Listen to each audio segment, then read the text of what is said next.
Meeting కానీ YCP meeting కానీ జగన్మోహన్ రెడ్డి స్టేట్మెంట్లు కానీ సాయి కృష్ణ మీద దొంగ కన్నీళ్ళు కానీ ఇవన్నీ కూడా ఏదోలాగా ఎలక్షన్లు వస్తున్న రేపు స్థానిక సంస్థలో మనం తెలుగుదేశం పార్టీ కూటమి పార్టీ తెలుగుదేశం జనసేన బీజేపీ కలిసి ఉన్న పార్టీలో చిచ్చు పెట్టాలి అన్న దురుద్దేశంతో వాళ్ళు పనిచేస్తూ ఉన్నారు.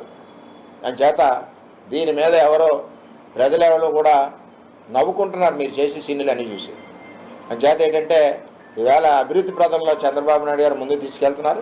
24 లక్షల కోట్లు ఇన్వెస్ట్మెంట్ వచ్చింది లోకేష్ గారి ఆధ్వర్యంలో. అసలు వీళ్ళు ఏం చేశారు 5 ఏళ్ళలో నేను ఒకటి చెప్తున్నా. 14-19లో లోకేష్ గారు పంచాయతీరాజ్ శాఖ మంత్రిగా ఉండగా ఈ రాష్ట్రంలో ప్రతి గ్రామంలో 80% ఆడబడుచు కాలికి మట్టి అవ్వకుండా రోడ్లు వేశారు. 80%. ఈరోజు కూడా రోడ్డు ఇంత పాడవకుండా ఉంది. జగన్మోహన్ రెడ్డి వచ్చాక 5 సంవత్సరాల్లో ఒక రోడ్డు అయింది. ఫ్రీ డెలివరీ రోడ్ల మీద గుంతలు వెళ్తుంటే ఆడవాళ్ళకి ఆ విధంగా ఉంది. ఇప్పుడు మళ్ళీ బ్యాలెన్స్ 20% ఏదైతే ఉన్నాయో రాష్ట్ర వ్యాప్తంగా కూటమి ప్రభుత్వం పనిచేస్తూ ఉంది. ఎలా రోడ్లు ఎన్ని అయినాయి, ఎన్ని రిపేర్లు అయినాయి, అన్ని యాంగిల్లో కూడా వైఫల్యం చెందారు. కాబట్టి జగన్మోహన్ రెడ్డికి 111 ఇచ్చారు.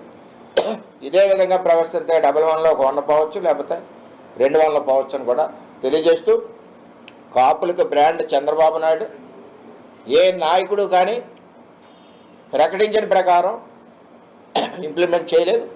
చంద్రబాబు నాయుడు కేంద్ర ప్రభుత్వానికి రిజల్యూషన్ పంపించారు అసెంబ్లీ నుంచి. అలాగే ఈడబ్ల్యూఎస్ ఏదైతే ఇచ్చారో ఈబీఐ బేకనగమ్మకి బ్యాక్వర్డ్ దాంట్లోంచి 5% మన ఎవరికి కాపులకు ఇచ్చారు. దానివల్ల ఎంబీబీఎస్ సీట్లు కానీ ఇంజనీరింగ్ సీట్లు కానీ అన్ని రిజర్వేషన్లో దొరికినాయి. అలాగే కార్పొరేషన్ ద్వారా 1000 మందిని ఆదుకున్నారు. రాష్ట్ర వ్యాప్తంగా 1000 కాపు భవనాలు కట్టారు. అంచేత బ్రాండ్ చంద్రబాబు నాయుడుకి వెళ్తే తప్పితే ప్రజల గుండెల్లో ఉందో అది మీరు ఎంత ఏది అనుకుని రకరకాల కుయుత్తులు పన్నా మీకు దాంట్లోంచి ఇంత షేరు కూడా రాదని కూడా తెలియజేస్తూ ఉన్నాం.